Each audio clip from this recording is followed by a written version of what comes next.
Ramakrishna শরণম YouTube চ্যানেলে সকল রামকৃষ্ণ ভক্তমণ্ডলীকে স্বাগত।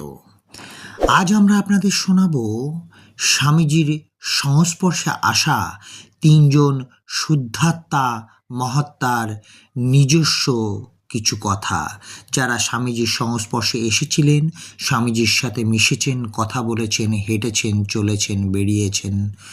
তাদের কথা আজ আমরা শুনব। नमः श्रीजतिराजाय विवेकानंद सूरय स्वचित सुख स्वरूपाय स्वामिनता भारिणे।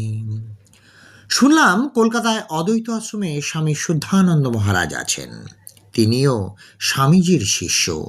জিজ্ঞেস করলেই স্বামীজির কথা বলেন।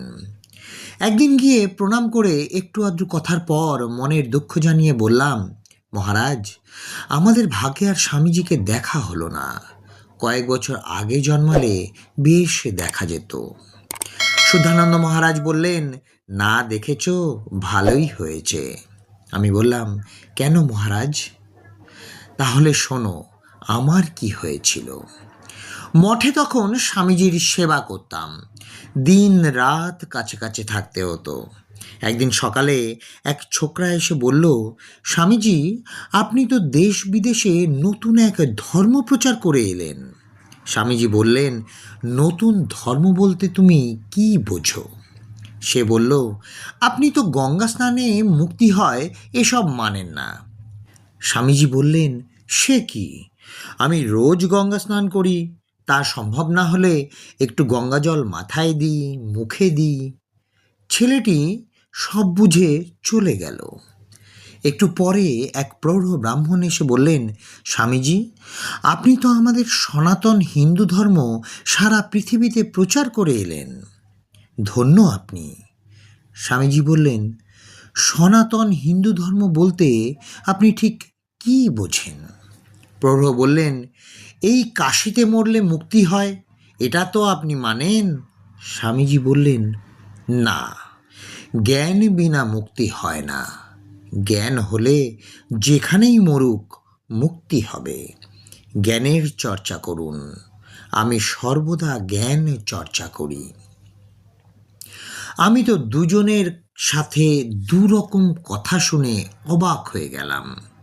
নতজানু হয়ে বললাম, স্বামীজি, ওরা তো যে যার মতো বলে চলে গেল, আমি পড়লাম মহা সমস্যায়। স্বামীজি বললেন, তুই জিজ্ঞেস কর, তোকেও তোর মতো করে উত্তর দেব আমি। আমি বললাম, বলুন তবে কিসে মুক্তি? স্বামীজি গম্ভীরভাবে আমার দিকে চেয়ে বললেন, গুরু সেবায়। একদিন বেলুড় মঠে স্বামীজির মার্কিন শিষ্যা মিস ম্যাকলাউড এসেছেন। বিকালে একদিন দেখা করতে গেলাম। তখন শীতকাল। শালমুড়ি দিয়ে 90 বছরের বৃদ্ধা হেলান দিয়ে চেয়ারে বসে আছেন। শ্রদ্ধা জানিয়ে বসতে যাব, তিনি বললেন, আমায় ওরা বুড়ো বলে, আমি বুড়ো নই, 45 বছরের তরুণী। কেন জানো? স্বামীজির সাথে যেদিন আমার প্রথম দেখা হয়েছিল, সেদিন থেকে আমি আমার জীবন গণনা করি। বলতে বলতে তিনি সোজা হয়ে বসতে চেষ্টা করলেন। এক অপূর্ব হাসিতে ভরে গেল তার মুখমণ্ডল। বললেন, ওরা বলে আমি স্বামীজির শিষ্যা। না, তিনি আমায় তার বন্ধু বলতেন।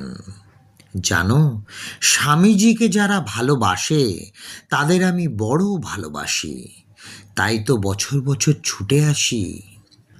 অবাক হয়ে দেখছি, স্নেহভরা স্বরে আমায় তিনি বলছেন, বলো স্বামীজি সম্বন্ধে কি জানতে চাও? আমি বললাম, এক কথায় স্বামীজি সম্বন্ধে যদি কিছু বলেন। মহীয়সী চমকে উঠলেন। আমিও স্বামীজিকে তার গুরু সম্বন্ধে ওই একই প্রশ্ন করেছিলাম। তিনি যা বলেছিলেন তাই আজ তোমায় বলবো। তিনি পবিত্র ছিলেন, এ কথা বললে ঠিক হবে না।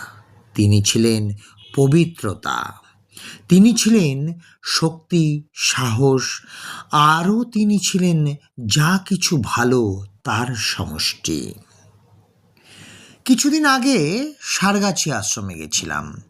স্বামী অখণ্ডানন্দ মহারাজ স্বামীজির গুরু ভাই, স্বামীজিগত প্রাণ। স্বামীজির প্রিয় গঙ্গাধর বা গ্যাঞ্জেস। স্বামীজির সাথে তার ভ্রমণের অনেক কাহিনী শোনালেন। বড় ইচ্ছা হলো অখণ্ডানন্দ মহারাজের মুখে শুনি স্বামীজির আসল কথাটা। একদিন ম্যাজিক ল্যান্টার্ন দেখানো হচ্ছে। পর্দায় উঠেছে স্বামীজির ছবি, শিকাগো মূর্তি। 70 বছরের বৃদ্ধ 17 বছরের তরুণের মতো সোজা হয়ে দাঁড়িয়ে বলছেন, দেখেছিস স্বামীজির ছবি? অভয়ের প্রতিমূর্তি। স্বামীজি এই যুগের প্রত্যক্ষ দেবতা। তার কথাই লোকে আগে বুঝবে, তার ভিতর দিয়ে ঠাকুরকে বুঝবে। ঠাকুরের দেখা পাওয়া সহজ নয়, স্বামীজির দেখা পাওয়া সোজা। তিনি তোমার আশেপাশে ঘুরছেন দেখা দেবেন বলে। আজকের পাঠের তথ্যসূত্র স্বামী নিরাময়ানন্দজি মহারাজ। জয় স্বামী বিবেকানন্দ মহারাজ, জয় স্বামী বিবেকানন্দ মহারাজ, জয় স্বামী বিবেকানন্দ মহারাজ, জয় ঠাকুর রামকৃষ্ণ পরমহংসদেব, জয় মা শারদা।